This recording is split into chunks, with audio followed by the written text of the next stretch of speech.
Senhor presidente, eu teria para relatar no dia de hoje o processo TC 4185/2008, que se trata de um pedido de vista meu em um processo da relatoria do conselheiro Anselmo Brito, tendo em vista que o mesmo não, por devidamente justificado, não compareceu, não tenho como fazer a leitura do meu voto de vista, portanto, eu solicito desde já que seja adiado para a próxima sessão. Que ocorrerá, me parece, só daqui a 15 dias, em função do feriado da próxima terça-feira. Então eu estou retirando de pauta, não é melhor, e irei pautar no momento. Eu acho que se Vossa Excelência pretender deixar para a próxima sessão, já fica automaticamente pautado. Ok. Só seguir. Sendo assim, minha pauta fica esgotada. Pela ordem para relatar a conselheira substituta, a doutora Ana Raquel. Senhor presidente, senhores conselheiros, doutora Estela, membro do Ministério Público de Contas, tenho para relatar duas consultas. Uma delas está no processo TC 6118 de 2015, que trata de consulta formulada pelo senhor Francisco Souza Guerra, procurador-geral do município de Penedo, e Diego Leão da Fonseca, procurador do município de Penedo, objetivando o posicionamento desta Corte de Contas acerca da regularidade de pagamento de 13º e férias a secretários municipais qualificados como agentes políticos. Os autos tramitaram pelo Gabinete dos Auditores, que, por meio do parecer 060/2018, da lavra do conselheiro substituto Alberto Pires, opinou pelo não conhecimento da consulta, tendo em vista a ilegitimidade do consulente. Em seguida, os autos foram ao Ministério Público de Contas, que exarou o parecer número 25/2019/PG/EP, nos seguintes termos. De acordo com a decisão vinculante do Supremo Tribunal Federal, proferida no recurso extraordinário número 650.898, não há óbice na Constituição Federal a instituição legal do adicional de férias aos agentes políticos. Tendo em vista a nova conformação das relatorias, publicadas no Diário Oficial do dia 29 de janeiro de 2019, os autos foram encaminhados a esta conselheira relatora. Esse é o relatório, senhor presidente.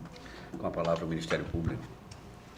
O Ministério Público, através do parecer 25/2019 da Procuradoria-Geral, se manifestou pelo conhecimento, inicialmente, no tocante à admissibilidade, se manifestou pelo conhecimento da consulta, fazendo uma interpretação analógica do regimento. Em análise à satisfação do requisito formal de admissibilidade, a consulta foi formulada pelos procuradores Francisco Souza Guerra e Diego Leão Fonseca, sendo aquele na condição de procurador-geral do município, cargo que, apesar de não mencionado expressamente, pode ser incluído no dispositivo constante do artigo 6º, inciso 10d do Regimento Interno da Corte, ao se utilizar a interpretação analógica. Estabelece a referida norma, que tem legitimidade para fazer consultas os secretários de Estado e município. Então, no tocante ao requisito da legitimidade, entendeu o Ministério Público de Contas que, através de uma interpretação analógica, seria possível admitir uma consulta formulada por procurador-geral.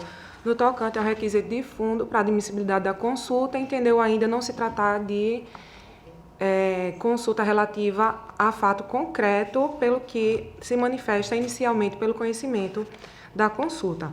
No mérito, eu peço vênia para ler a fundamentação no seguinte sentido. A Constituição, ao tratar dos direitos sociais, garantiu aos trabalhadores urbanos e rurais o direito ao gozo de férias anuais remuneradas, com pelo menos 1/3 a mais do que o salário normal. Artigo 7º, 17. Ao tratar dos servidores públicos, a Carta Maior garantiu a estes uma série de direitos consignados no artigo 7º, dentre eles o adicional de férias. A dúvida que se apresenta quanto à constitucionalidade da percepção da referida verba pelos agentes políticos surge em face da literalidade do artigo 39, 4º da Constituição Federal, o qual estabelece que os secretários municipais serão remunerados exclusivamente por subsídio fixado em parcela única, sendo vedado o acréscimo de qualquer gratificação. Parte da doutrina se posiciona no sentido da incompatibilidade do parágrafo 4º do artigo 39 da Constituição com a percepção do abono de férias, argumentando que este apenas seria cabível para os servidores públicos, não se estendendo aos agentes políticos. Outra corrente defende que a previsão do referido dispositivo constitucional deve ser flexibilizada, não se podendo admitir que os remunerados por subsídio fiquem privados de certas garantias constitucionais. A controvérsia foi parar no Supremo Tribunal Federal, que, após vasta discussão, firmou um entendimento em repercussão geral, no sentido da constitucionalidade de lei municipal que previa o pagamento de 13º salário e abono de férias a prefeito e vice-prefeito, o que se estende aos vereadores na condição de agentes políticos, fixando a tese de que o artigo 39, parágrafo 4º da Constituição Federal não é incompatível com o pagamento de terço de férias e 13º salário. Vou me abster de ler a ementa, porque já fica bem delimitada a tese do Supremo. O voto que prevaleceu foi do ministro Luiz Roberto Barroso, o qual defendeu que a criação do regime de subsídio visou excluir os penduricalhos, não as verbas que podem ser exibidas à luz do dia e comparáveis às que qualquer trabalhador percebe, como o adicional de férias e o 13º salário. Acompanhando o referido voto, o ministro Luiz Fux expôs que a natureza jurídica dos direitos sociais, como direitos fundamentais, reclama exegese conducente a conferir-lhes aplicabilidade e interpretação na máxima medida possível a sua efetivação. Deveras, não há nenhuma norma constitucional que impeça de forma límpida a percepção da gratificação de férias e o 13º salário por parte dos agentes políticos. Tampouco há uma distinção constitucional entre os detentores de mandato eletivo dos demais agentes políticos. Portanto, o entendimento exposto admite a extensão do pagamento das referidas verbas aos secretários municipais enquanto agentes políticos. Ressalta-se por oportuno que a referida decisão do Supremo possui efeito vinculante em relação aos demais órgãos do Poder Judiciário e à administração pública federal, estadual e municipal, uma vez que proferida em sede de recurso extraordinário interposto em face de decisão do Tribunal de Justiça, que julgou a ação direta de inconstitucionalidade de lei municipal contestada em face de norma da Carta Estadual, a qual constitui norma de reprodução obrigatória da Constituição Federal, sendo este o entendimento consolidado pela Suprema Corte.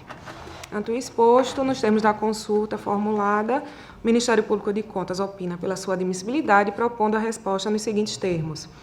De acordo com a decisão vinculante do Supremo Tribunal Federal, proferida no recurso extraordinário 650.898, não há óbice na Constituição Federal a instituição legal do adicional de férias aos agentes políticos. Então, essa é a manifestação do Ministério Público que submetemos à Corte. Antes de retornar a palavra para a conselheira relatora, eu gostaria de fazer a convocação em ata do conselheiro substituto, doutor Sérgio, para colher o voto no momento da votação. Volto a palavra para a conselheira relatora, doutora Ana Raquel. Senhor presidente e demais conselheiros, essa matéria da legitimidade dos procuradores municipais para demandarem o tribunal através de consulta já foi debatida e deliberada em recente processo aqui no tribunal, em recente consulta. E, sem mais delongas, o meu voto é no mesmo sentido, até para que a gente tenha uma constância nos nossos entendimentos, no sentido de que o procurador municipal, ele apenas é equiparado aos secretários quando a lei prevendo nesse sentido. Então, o meu entendimento é pela ilegitimidade dos consulentes nesses autos. Inclusive, trago aqui o número do acórdão que foi firmado esse entendimento, foi o acórdão 46 de 2019, onde decidimos pelo não conhecimento em razão da ilegitimidade do Procurador-Geral do Município para formular consulta e que sua equiparação ao cargo de secretário municipal para fins de consulta deve ser comprovada com a juntada de lei municipal que confere status de secretaria à Procuradoria-Geral do Município. Junto também outro pré-julgado do Tribunal de Contas do Estado do Paraná, que também enfrentou a matéria com relação à natureza jurídica do cargo de Procurador-Geral do Município, nesse mesmo sentido. Então, eu trago o voto pelo não conhecimento da consulta, tendo em vista o consulente ser parte ilegítima para propor consulta perante esta Corte de Contas, uma vez que não consta no rol taxativo do artigo 6º, inciso 10º, alíneas A a G da Resolução Normativa número 3 de 2001, que regulamenta o artigo 1º, inciso 19 da Lei 5.604 de 94, e, consequentemente, o arquivamento dos autos e da ciência da decisão e do parecer que a fundamenta ao consulente e publicar a decisão no Diário Eletrônico deste tribunal. Esse é o meu voto, senhor presidente. Em discussão. Encerro a discussão e coloco em votação. Os conselheiros que acompanham o voto da eminente relatora permaneçam como estão. Senhor presidente, eu estou acompanhando o voto, só queria fazer algumas observações, né? A gente decidiu recentemente, como muito bem mencionado pela conselheira Ana Raquel, que quando a consulta é formulada por procurador-geral do município, é necessário que haja prova do direito municipal, no qual gera para o procurador-geral o status de secretário municipal. Então, não estando nos autos a comprovação, evidentemente fica evidenciada a falta de legitimidade do mesmo para propor a presente consulta. Eu queria fazer a observação também que esse tribunal, eu estava tentando acessar o site do tribunal, já se manifestou em uma consulta muito parecida à consulta atual, não é? Ela tratava de agentes políticos, porém detentores de mandato eletivo. E no caso, o Tribunal de Contas de Alagoas, nosso tribunal, emitiu um pré-julgado que a comissão numerou como 21, entendendo inclusive voto da relatoria, processo da relatoria de Vossa Excelência, no processo TC 7455/2017, entendendo pela possibilidade de pagamento de 13º, fazendo uma leitura do direito do agente político a partir do texto constitucional. Era só essa observação e, no mais, eu estou acompanhando a conselheira, aliás, em tudo, estou acompanhando a conselheira Ana Raquel. Está vencido o voto da relatora, mas eu poderia até consultar o plenário. Nós poderíamos, inclusive, mandar para o consulente esse julgado anterior, que eu acho que daria subsídios à Procuradoria do município de Penedo para tomar a decisão. Posso fazer um acréscimo no voto, dando ciência ao interessado, ao consulente, desse acordo? Posso fazer esse acréscimo? Eu acho que já no acordo subsidiaria o município de Penedo no sentido de tomar sua decisão lá. Vou fazer então essa alteração e depois... É da concordância de Vossa Excelência, senhora? Nesse caso. Sim. Então, aprovado o voto da eminente relatora. Tenho mais um processo de consulta, senhor presidente. Processo TC 14463 de 2016. Trata de uma consulta formulada pela prefeita do município de Campo Alegre, senhora Pauline de Fátima Pereira Albuquerque, objetivando a obtenção de posicionamento desta Corte de Contas sobre questionamentos que versam acerca da inscrição de direitos a receber no exercício que somente terão disponibilidade financeira no ano subsequente. O consulente submete para apreciação deste tribunal a seguinte indagação, transcrita integralmente como formulada. Abro aspas. Restos a receber, por ter referência quanto à sua competência no orçamento do exercício encerrado, no presente caso de 2016, não forem creditados até o dia 30 de dezembro de 2016, se devem ou não ser registrados como créditos a receber e condicionar os restos a pagar do exercício de 2016, já que sua disponibilidade financeira será a partir de janeiro de 2017. Fecho aspas. O tribunal já enfrentou isso também. Encaminhados pelo relator, à época, ao Gabinete dos Auditores, foi exarado o parecer número 050 de 2018 da lavra do conselheiro substituto Alberto Pires Alves de Abreu, Opinativo que concluiu pelo conhecimento da presente consulta, sugerindo no mérito que, considerando o arcabouço legal e os normativos previstos nas normas técnicas e resoluções contábeis, é necessário o registro de créditos a receber no encerramento do exercício, bem como recomenda a observância se os recursos advindos de créditos a receber são vinculados ou não, a fim de condicionar a restos a pagar. Os autos seguiram para o Ministério Público de Contas, que se manifestou através do parecer número 375/2019, /PG/EP, opinando pela admissibilidade da consulta e respondendo nos seguintes termos. Os recursos relativos às transferências constitucionais e legais devem ser registrados na conta créditos de transferências a receber no momento da arrecadação do ente transferidor, em contrapartida do reconhecimento de uma VPA, respeitando o princípio contábil da competência. A baixa da conta créditos de transferências a receber se dará no momento do ingresso efetivo dos recursos no cofre do município, em contrapartida da conta banco, mesmo que esse ingresso se dê após o encerramento do exercício financeiro.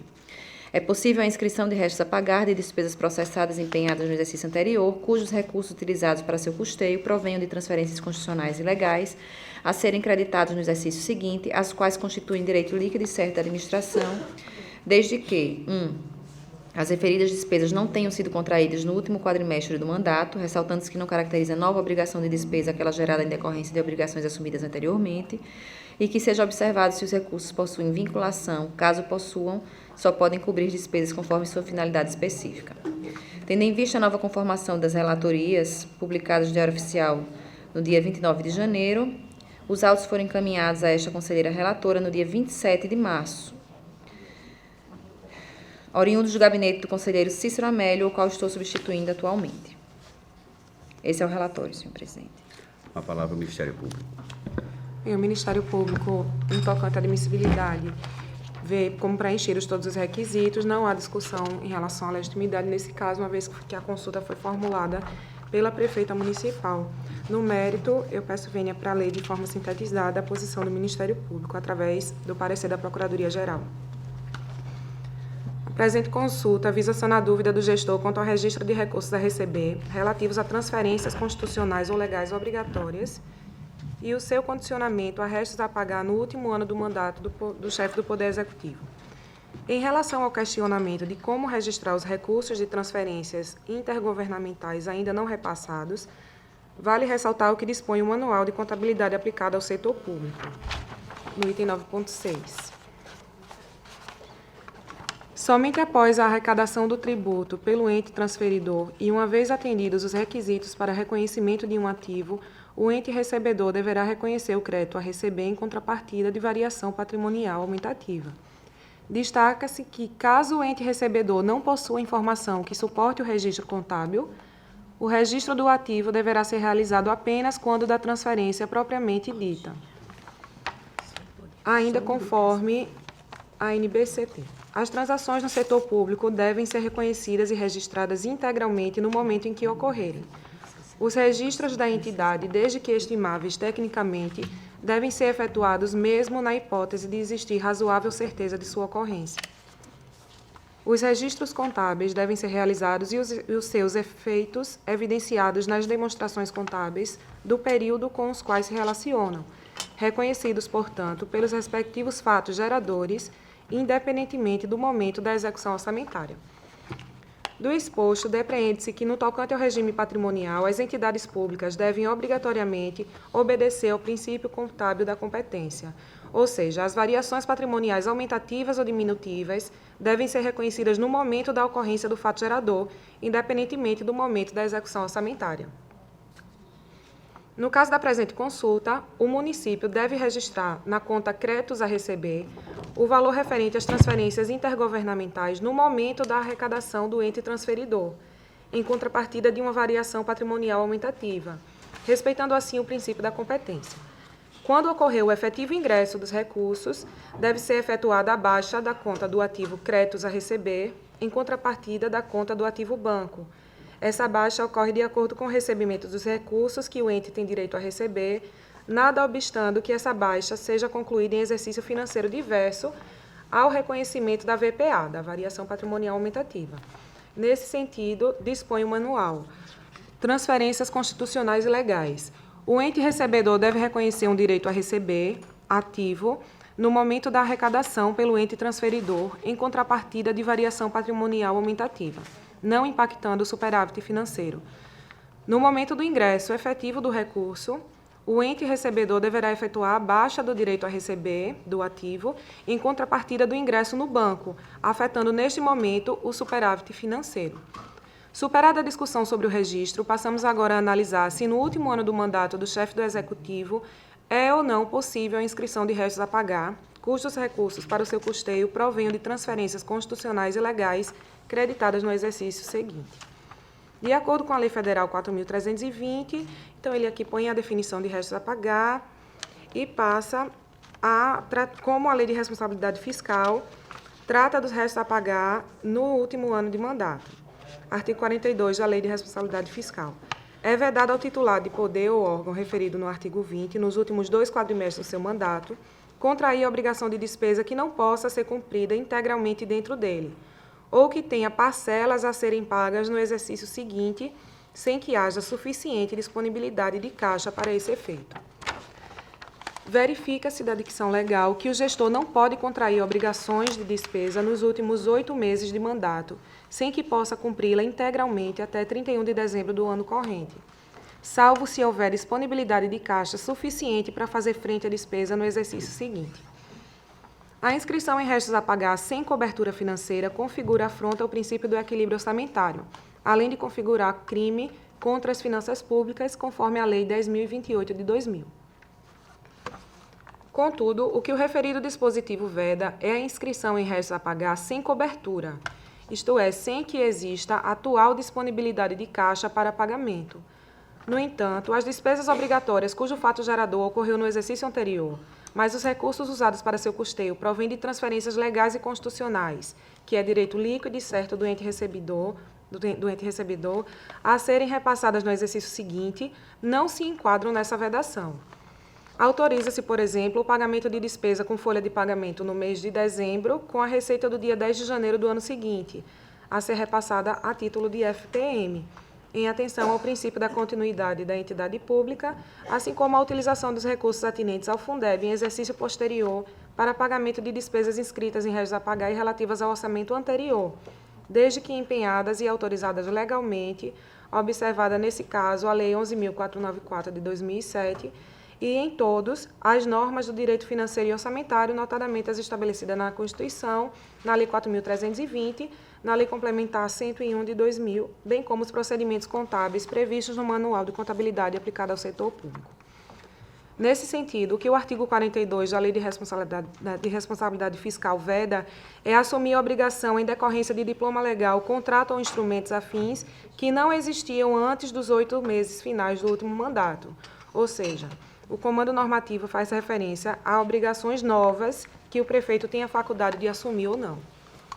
Desta feita, as disposições do artigo 42 não se aplicam às despesas empenhadas nos últimos 8 meses que foram geradas em decorrência de obrigações assumidas anteriormente. É feita a transcrição de um acórdão do Tribunal de Contas de Minas Gerais nesse mesmo sentido. Importante observar ainda a vinculação das transferências a serem repassadas no exercício posterior, ou seja, se os créditos a receber forem vinculados, as despesas também devem ser vinculadas às finalidades previstas. E, no final, o parecer faz a seguinte sugestão de resposta. Os recursos relativos às transferências constitucionais e legais devem ser registrados na conta créditos de transferências a receber no momento da arrecadação do ente transferidor, em contrapartida do reconhecimento de uma VPA, respeitando o princípio contábil da competência. A baixa da conta crédito de transferências a receber se dará no momento do ingresso efetivo dos recursos no cofre do município, em contrapartida da conta banco, mesmo que esse ingresso se dê após o encerramento do exercício financeiro. É possível a inscrição em restos a pagar de despesas processadas e empenhadas no exercício anterior, cujos recursos utilizados para seu custeio provenham de transferências constitucionais e legais, a serem creditadas no exercício seguinte, as quais constituem direito líquido e certo da administração, desde que as referidas despesas não tenham sido contraídas nos 2 últimos quadrimestres do mandato, ressaltando-se que não se caracteriza como nova obrigação de despesa aquela gerada em decorrência de obrigações assumidas anteriormente, e que seja observado se os recursos possuem vinculação. Caso possuam, só podem cobrir despesas conforme a sua finalidade específica. É nesse sentido a manifestação do Ministério Público. Com a palavra, a doutora Ana Raquel, relatora. Eu peço, Vênia, para deixar de fazer a leitura aqui da competência e da admissibilidade, visto que a matéria, bem como a consulente, a legitimidade da consulente, estão muito claras. Também o questionamento, ele não tem relação com o caso concreto, e sim elaborado em tese. E, com relação à resposta, ela está nos termos da leitura que fez a doutora Estela com relação ao parecer do Ministério Público de Contas. Eu vou fazer uma leitura rápida aqui de um trecho do voto.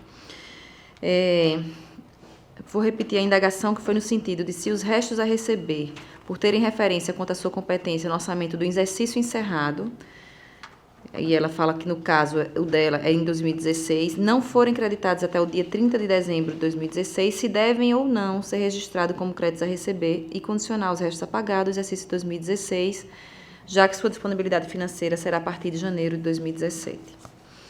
As entidades ligadas ao setor público possuem características distintas daquelas voltadas ao âmbito privado, no qual seu objetivo principal é de prestar serviços à sociedade, tais como saúde, educação, cultura, segurança, entre outros, em vez de obter lucros e conceber retorno financeiro aos investidores.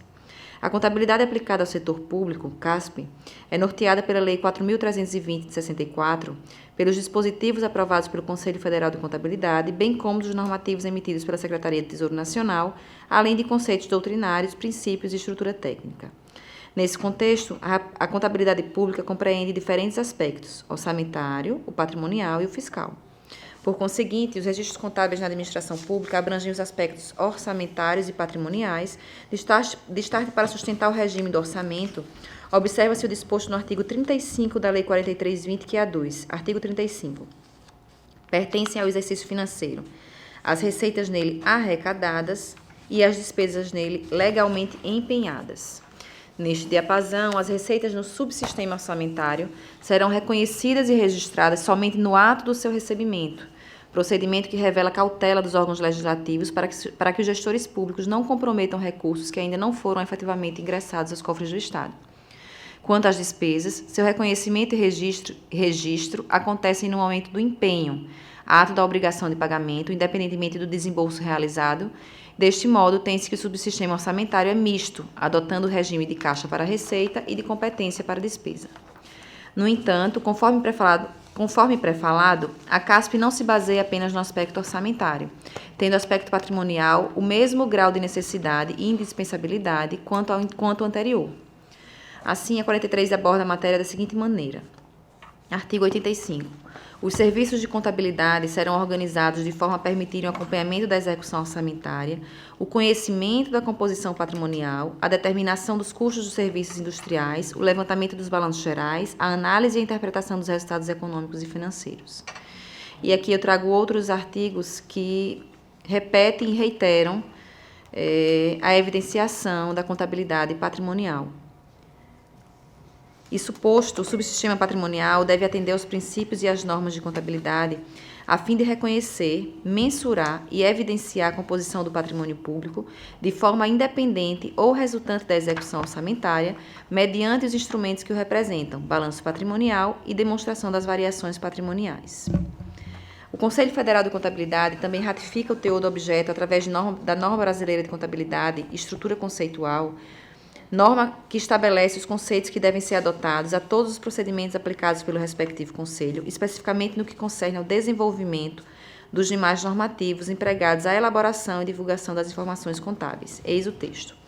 A estrutura conceitual estabelece os conceitos que fundamentam a elaboração e a divulgação dos relatórios contábeis de propósito geral das entidades do setor público, os quais devem ser elaborados com base no regime de competência. Portanto, vide competência fixada pela Lei de Finanças Públicas e a norma assentada pelo CFC, os entes públicos têm que adotar compulsoriamente o regime de competência no momento dos registros dos fatos contábeis patrimoniais, independente do seu recebimento e ou pagamento, a fim de produzir informações tempestivas para o conhecimento da composição do patrimônio e dos resultados financeiros e econômicos do órgão. trazendo à baila o questionamento do consulente, o mesmo faz sua indagação utilizando a nomenclatura restos a receber. Todavia, essa rubrica não é mais utilizada no âmbito da contabilidade pública, uma vez que é aderido desde o ano de 2014 ao Plano de Contas aplicado ao setor público, PCASP, regramento da STN, o qual padroniza as rubricas a todos os entes governamentais que passarão a utilizar a rubrica créditos a receber. Assim, os créditos a receber provêm de transferências, tributos e outras fontes que ainda não foram efetivamente recebidas pelo ente, e o Manual de Contabilidade aplicado ao setor público explicita e exemplifica os lançamentos contábeis da seguinte forma. E aqui eu transcrevo como deve ser contabilizado o reconhecimento do crédito tributário dentro do subsistema patrimonial, através de um débito em créditos tributários a receber e de um crédito em impostos, uma VPA em impostos, taxas e contribuições de melhoria, se não for impostos e taxas, que seja em contribuições. E no momento do reconhecimento do crédito tributário, caso haja incerteza sobre o montante a ser transferido, devido ao fato de que esse tributo pode não ser arrecadado, justificando-se o registro da provisão perdas. E aqui eu trago o outro lançamento contábil que deve ser feito, caso haja essa situação. Nesse contexto, não resta dúvida quanto à obrigatoriedade e o modo do registro de provisões de créditos a receber no aspecto patrimonial dos entes estatais. Convém ressaltar que, da mesma forma que se reconhece o direito a receber, se reconhece a obrigação a pagar, independente do ato do desembolso. O fato gerador ocorre no ato da assunção do dever de pagar algo, a título de exemplo, folha de pagamento, faturas de energia, telefonia, entre outros. Ultrapassada a parte inicial da pergunta proposta, no tocante ao que alude o registro de recursos não arrecadados no exercício vigente, passamos agora a deliberar sobre a vinculação de restos a pagar sobre créditos a receber em ano subsequente.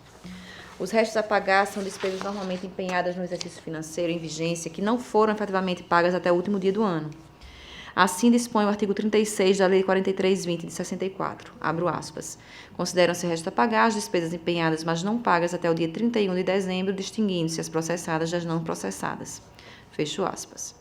Sendo assim, os dispositivos legais estabelecem que, ao final do exercício, as despesas orçamentárias que estão empenhadas, mas que ainda não foram efetivamente pagas, poderão ser inscritas em restos a pagar. Nesse sentido, os gestores responsáveis pelos recursos determinados jurisdicionados deverão observar se as receitas advindas de transferências ou das demais fontes são verbas vinculadas ou não vinculadas. E, em se tratando da primeira, é imposto a observação de finalidade específica e de utilização exclusiva, a fim de atender ao objeto de sua especificação. Nesse sentido, dispõe o artigo 8º, parágrafo único da LRF. Os recursos legalmente vinculados à finalidade específica serão utilizados exclusivamente para atender ao objeto de sua vinculação, ainda que em exercício diverso daquele em que ocorreu o ingresso. A referida lei ainda determina que os recursos vinculados sejam escriturados de forma individualizada, a fim de identificar a movimentação dos mesmos, e transcrevo aqui o artigo 50, inciso 1º, que trata dessa especificação. Dessa forma, se os créditos a receber, denominados pelo consulente de restos a receber, forem recursos vinculados, estes devem ser destinados a despesas exclusivas, do contrário, não há exigência de tal obrigação. Ainda nesta senda, o único impedimento fixado pela atual legislação quanto à inscrição de restos a pagar ocorre quando aos 2 últimos quadrimestres do mandato do governante, quando não houver disponibilidade financeira. E aqui eu transcrevo, mas se eu não me engano já foi um artigo lido pela doutora Estela, peço vênia para não fazer a leitura. Por fim, salientamos que as disponibilidades financeiras compreendem os valores de caixa, bancos, aplicações financeiras e equivalentes de caixa. Portanto, os créditos a receber, matéria desta decisão, não são disponibilidades financeiras. Neste contexto, os gestores públicos em seu último ano de mandato, mesmo que reeleito, não devem inscrever restos a pagar contando com direitos a receber, tendo em vista se configurar infração ao artigo 42 da LRF e crime contra as finanças públicas na forma do que dispõe o artigo 359-C do Código Penal. E aí eu passo para a minha proposta de voto. Primeiramente, conhecer da presente consulta, considerando a legitimidade da consulente, bem como os demais critérios de admissibilidade, e responder a indagação formulada nos seguintes termos. Considerando a competência fixada nos artigos 85, 89, 100 e 104 da Lei de Finanças Públicas e da Norma Brasileira de Contabilidade, estrutura conceitual, os entes públicos no subsistema patrimonial devem adotar compulsoriamente o regime de competência no momento dos registros dos fatos contábeis patrimoniais, independente de seu recebimento e ou pagamento, a fim de produzir informações tempestivas para o conhecimento da composição do patrimônio e dos resultados financeiros e econômicos do órgão. Considerando o advento da padronização do plano de contas aplicado ao setor público pela Secretaria do Tesouro Nacional, os gestores de todas as entidades públicas devem utilizar a rubrica créditos a receber quando houver a obrigatoriedade de registrar direitos a receber e inutilizar a nomenclatura restos a receber. Os gestores públicos devem ainda observar se os recursos advindos dos créditos a receber são vinculados ou não vinculados para condicionar as despesas empenhadas. A obrigação do condicionamento se dá tão somente na primeira hipótese, quando as receitas são vinculadas às despesas, em conformidade com o que dispõe o parágrafo único do artigo 8º da Lei de Responsabilidade Fiscal. Esse, da forma como está, seria a resposta à consulta. Além disso, da ciência da decisão e dos pareceres técnicos que a fundamentam ao consulente, publicar a decisão no Diário Eletrônico deste Tribunal e que seja dada comunicação à Comissão Permanente de Jurisprudência, instituída pela Portaria número 61 de 2019, para fins de numeração, publicização e disponibilização do inteiro teor no sítio do Tribunal, face ao contorno normativo que as circundam. Esse é a minha proposta de voto, senhor presidente. Em discussão? Senhor presidente, eu Para discutir, conselheiro Rodrigo. só ia pedir para que a conselheira Ana Raquel lesse novamente a proposta de pré-julgado. Considerando a competência fixada nos artigos 85, 89, 100 e 104 da Lei de Finanças Públicas e da Norma Brasileira de Contabilidade, Estrutura Conceitual, os entes públicos no subsistema patrimonial devem adotar compulsoriamente o regime de competência no momento dos registros dos fatos contábeis patrimoniais, independente de seu recebimento e ou pagamento, a fim de produzir informações tempestivas para o conhecimento da composição do patrimônio e dos resultados financeiros e econômicos do órgão. Considerando o advento da padronização do plano de contas aplicado ao setor público, PECASP, pela Secretaria do Tesouro Nacional, os gestores de todas as entidades públicas devem utilizar a rubrica créditos a receber quando houver obrigatoriedade de registrar direitos a receber e inutilizar a nomenclatura restos a receber. Os gestores públicos devem ainda observar se os recursos advindos dos créditos a receber são vinculados ou não vinculados para condicionar as despesas empenhadas.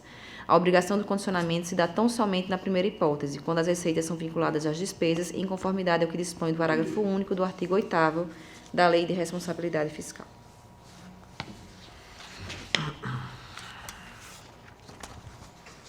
Sim, senhor presidente. Senhor presidente, Para discutir, conselheiro Dr. Sérgio Marcelo. a que norma se refere esses artigos citados logo no início aí dessas considerações? São as normas brasileiras de contabilidade regulamentadas pela STN.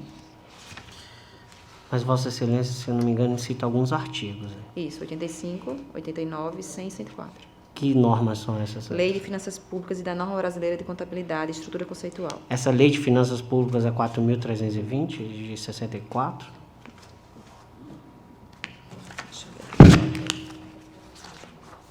Que eu acharia importante a gente acrescentar aí, objetivamente, qual seria essa norma, ou se trata de uma resolução, ou 35 uma portaria do... É a CASP. Não, é 4320, 85, 89, 100 e 104.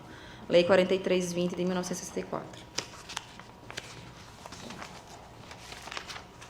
Eu acho que a sua ponderação foi pertinente. Eu vou acrescentar que essa Lei de Finanças Públicas e Norma Brasileira de Contabilidade e Estrutura Conceitual é a Lei de 40, especificar, viu, André? Isso aqui é a Lei 4320. Esses artigos são da Lei 4320. Senhor presidente, estou aqui inclinado a pedir vistas, mas até mesmo porque a matéria eu precisaria estudar melhor, mas para que o leigo possa entender, o gestor possa entender, Vossa Excelência está entendendo dar o mesmo tratamento para receitas provenientes de tributo como de transferências voluntárias, independentemente de disponibilidade no primeiro caso, registraria pela regra de competência e no segundo caso também para transferências voluntárias intragovernamentais, registraria pelas regras de competência também. Na verdade, o que ele pergunta é se os recursos que são de competência de um ano, mas que não foram recebidos nesse ano, nesse exercício, se eles devem ser registrados como os restos a receber. E a gente esclarece que ele deve ser registrado como créditos a receber. Créditos a receber, Isso. independente do regime jurídico, se é tributário ou não tributário, se é voluntário. Independente, se há um crédito a receber, ele deve ser registrado como crédito a receber. Eu dou um exemplo ao longo do relatório de um registro em se tratando de tributos, de uma receita tributária. Mas, inclusive, esse registro contábil, ele independe, ele é apenas um exemplo. Ele é uma VPA, um crédito em VPA e um débito na rubrica da receita que esteja a receber, a título de exemplo. E na resposta eu não especifico qual é a receita justamente por conta disso. Eu boto apenas receita a receber.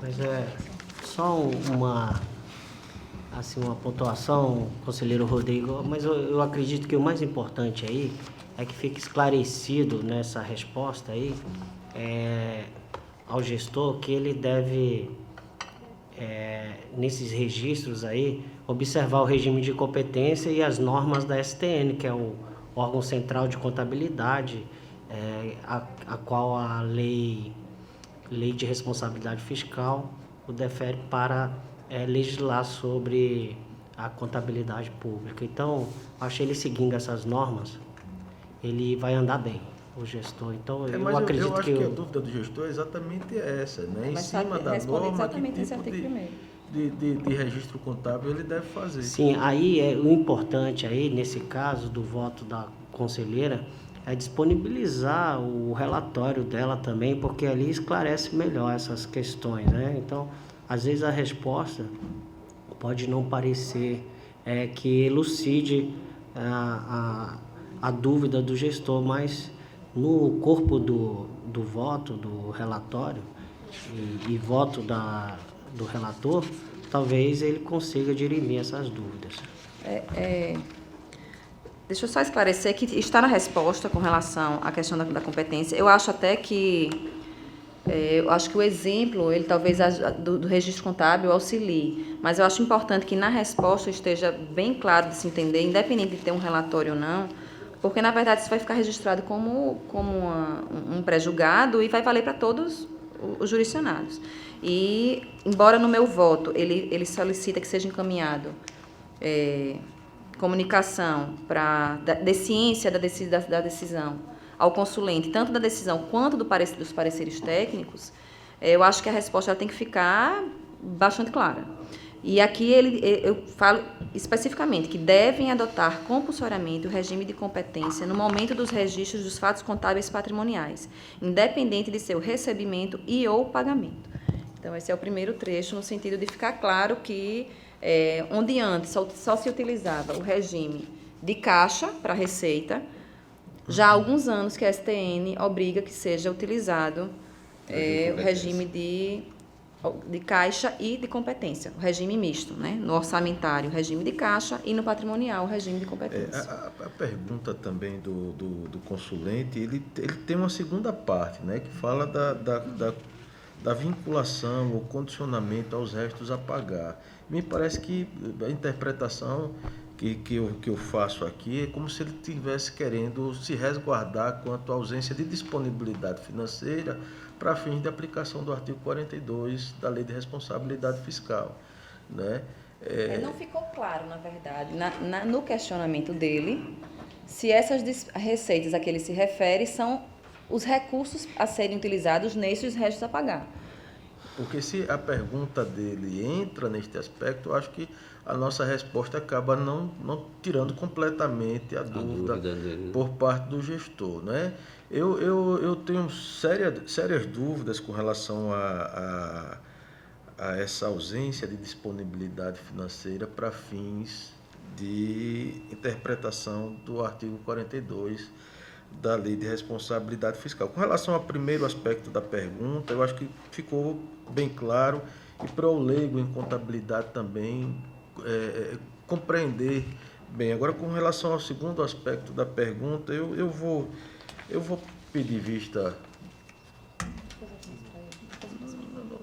Se tiver, a gente esclarece agora e já resolve agora. Não, é porque a gente até puxamos com relação a essa questão da inscrição do registro a pagar, com relação a essa irregularidade ou não de ter disponibilidade financeira e de se considerar ou não disponibilidade financeira os créditos a receber, né? E se era considerado uma irregularidade inscrever restos a pagar sem ter, de fato, a disponibilidade financeira, já que os créditos a receber eles não são considerados disponibilidade financeira. Contabilmente não há irregularidade, a gente viu agora. Mas para fins de resguardo, quanto ao artigo 42... Isso, e o que a gente chegou à conclusão é que, em termos legais, essa irregularidade ela é configurada apenas no último ano de mandato. Nos outros, é uma questão de prudência, de responsabilidade da gestão pública, no sentido de manter o equilíbrio das contas públicas. Mas a irregularidade ela é configurada quando executada nos 2 últimos quadrimestres do último ano de mandato. Isso está... Não está. Isso aqui está no meu voto, com relação a que, inclusive, difere do que, pelo que eu entendi da leitura do Ministério Público, com relação... Isso, eu queria fazer uma colocação. Primeiro, quando o conselheiro Rodrigo faz o questionamento se refere a transferências constitucionais e legais, eu acho que isso é um ponto importantíssimo, porque quando se refere à transferência constitucional e legal, esses recursos, eles se configuram como um direito líquido e certo do ente recebedor. Então, há uma interpretação diversa se tratar de transferência legal e constitucional e se tratar de transferência voluntária, por exemplo. E em relação a esse segundo aspecto do artigo 42, a posição do Ministério Público de Contas é exatamente em relação a se utilizar essa disponibilidade que só vai ingressar no exercício seguinte, em se tratando de transferência constitucional e legal, seria possível, exceto para obrigações assumidas nos 2 últimos quadrimestres. Mas se vier uma obrigação que foi assumida em um momento anterior e entrar nessa situação ordinária de recursos que só vão ingressar no exercício seguinte, mas que foram de fato geradores do exercício anterior, estaria dentro daquela mesma situação que seria possível utilizar essa disponibilidade financeira para a cobertura dos restos a pagar. Então, era somente essa pontuação que eu queria fazer em relação à diferença de quando se trata de transferência constitucional e legal, que eu acho que deve ter um tratamento diferenciado, porque nesses casos, o recebimento desses recursos é um direito líquido e certo do ente. Na verdade, nós não fizemos essa ressalva, porque independente de ser transferência ou não, a lei ela não trata como irregularidade em outros exercícios do mandato, apenas nos últimos 2. E considerando os últimos 2, ela é irregularidade para qualquer tipo de restos a pagar. Então, esse é o entendimento. Inclusive, a sugestão de volta do Ministério Público, ele traz, inclusive, um detalhamento maior com relação a essa questão do último ano de mandato, e que eu não incluí na minha resposta, porque ele não trata a respeito disso. A pergunta dele nem fica claro se é transferência ou se é uma receita normal, e ele apenas pergunta se deve fazer uma vinculação desses créditos aos restos a pagar. Então, eu me ativo realmente ao questionamento, sem entrar em maiores detalhes de situações específicas com relação a que receita seria essa e em que momento se haveria ou não essa vinculação, deixando realmente uma resposta em tese e ampla, né? Mas se Vossa Excelência quiser achar que precisa de um detalhamento maior, quiser fazer alguma sugestão, ou nesse momento, ou pedir vistas para trazer outra, fique à vontade. Ok, eu vou acompanhar o voto de Vossa Excelência. Eu acho que também a pergunta formulada pelo gestor não ajuda, gera dúvidas, né, por parte da gente, quando ele fala em condicionar restos a pagar. Eu estou acompanhando, vou acompanhar integralmente o voto de Vossa Excelência. Fazendo também, peço a Vossa Excelência, que já teve aqui um debate com relação a essa questão de restos a receber. E Vossa Excelência deixa muito claro que essa nomenclatura ela não existe nem no mundo jurídico. É um crédito a receber que foi vinculado a uma receita anterior que vai ser depositado em data subsequente ao exercício anterior. Isso é uma coisa que me parece, ficou muito clara na interpretação de Vossa Excelência. Não é isso? Eu queria fazer só mais uma observação, que na pauta de hoje tem um processo conselheiro Anselmo, uma consulta também que trata desse mesmo tema. Então, a gente nas próximas sessões teremos novamente essa não vinculada ao último exercício, mas somente a possibilidade de inscrever como resta a pagar obrigações constituídas no final do exercício e que os recursos somente vão ingressar no início do exercício seguinte, mas por um fato gerador do exercício anterior. Encerro a discussão? Encerro a discussão, coloco em votação. Os conselheiros e conselheiras que acompanham o voto da eminente relatora permaneçam como estão. Aprovado. Senhor presidente, eu tinha mais um processo pautado. Deixa eu só deixar claro que esses dois processos, eles são processos da minha relatoria como conselheira substituta, relatoria própria. Pois não.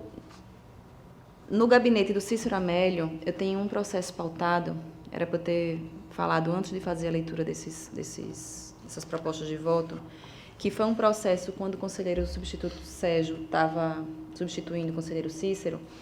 Ele trouxe para a sessão, o conselheiro Anselmo pediu vistas, e quando ele trouxe de vistas, já era eu quem estava substituindo, e houve aquela discussão a respeito de se eu poderia mudar o voto do conselheiro Sérgio ou não, ou se o voto do conselheiro Sérgio era ele quem tinha ainda ingerência sobre ele, e aí a questão ficou suspensa, e aí pediram para que eu levasse o processo. Pedisse visto o processo até que a gente deliberasse a matéria. E aí foi deliberada, e aí eu pautei para que o conselheiro Sérgio trouxesse o voto dele, né, se ele mantinha o voto inicial ou se acompanhava o conselheiro Anselmo, só que o conselheiro Anselmo não veio. E mais do que isso, eu semana que vem é feriado, terça-feira, nas 3 semanas seguintes eu estou de férias, e a seguinte eu estou no outra missão com o MMD, eu vou estar em Porto Alegre. Eu não sei se esse processo ele pode ficar para que o conselheiro Sérgio... Vossa Excelência, então, entende de que a relatoria deveria... o voto deveria permanecer com o... eu já entendi assim, mas independente do meu entendimento, ficou definido que esse era o procedimento a ser adotado. Então, eu acho que, só com sugestão aqui ao Pleno, Vossa Excelência encaminharia o processo para o conselheiro substituto, doutor Sérgio, e ele traria o voto na presença do conselheiro Anselmo, quando aqui estivesse. O processo físico ele já está com ele, mas ele é da relatoria aqui de baixo. Então, eu não sei se eu estando de férias, se eu posso pautar para que ele, ou se já fica registrado aqui na sessão, e ele pode, na sessão seguinte, adiar esse processo, esse processo para a semana que vem, por exemplo. Na verdade, semana que vem é feriado, na seguinte, para a próxima sessão. E ele relata, mesmo eu estando ausente. Eu acho que não teria nenhum problema, porque Vossa Excelência está concordando com essa transferência. Né? Consulta o plenário. Pode ser assim, conselheiro? Acho que não tem nenhum problema. Então, pronto, fica então adiado então, esse aqui, processo para a sessão. Deixa eu informar o número do processo, é o 5876-2013. Então fica adiado para ele fica adiado em função para a próxima sessão em razão da ausência do conselheiro Anselmo Brito, que apresentou um voto vista nos autos. Ok. Eu só não compreendi a dificuldade em pautar desse processo. É porque o processo ele é da relatoria do conselheiro Cícero Amélio. Sim, mas o gabinete dele não pode pautar a qualquer momento esse processo. Qual o gabinete? O gabinete do conselheiro Cícero Amélio. Ela está dizendo que vai entrar em férias. Mas é atividade administrativa, qual Vossa Excelência está substituindo. Não, mas quem está substituindo o conselheiro, o gabinete do conselheiro Cícero nesse momento, é a conselheira substituta Ana Raquel. Então ela já pautou o processo, ela está apenas adiando para a próxima sessão em função da ausência do... Posso até estar equivocado, mas administrativamente não continua funcionando. Isso, pode ser, eu também acredito que sim. Se ela autorizar o gabinete fazer isso, eu acho que é possível. Mas adiando, ele não já... Sim, mas já está adiado, porque ele já está pautado. Não precisa repautar, já está adiado. Mas eventualmente, se o conselheiro não vier na próxima sessão, por exemplo... Aí você solicita. Aí o gabinete, então, faz uma Solicita o nova adiamento pauta. ou Ok. repautar o processo. Sim, sem nenhum problema. Eu acho que essa dúvida está dirimida nesse caso. Né? Sim, tá. E aí não tenho mais pauta, senhor presidente, mais para a sessão de hoje. Para relatar pela ordem, então, o conselheiro substituto, doutor Sérgio. Sendo assim, não fico sem nenhum processo para relatar também, senhor presidente, nessa sessão. Pela ordem, conselheiro Alberto. O processo para essa sessão, senhor presidente. Não tendo mais esgotado a pauta, nesse momento, passamos às explicações pessoais. Eu concedo a palavra a Vossas Excelências. Não tendo quem dela queira fazer uso, encerro a presente sessão, convocando-os para a próxima sessão em horário regimental.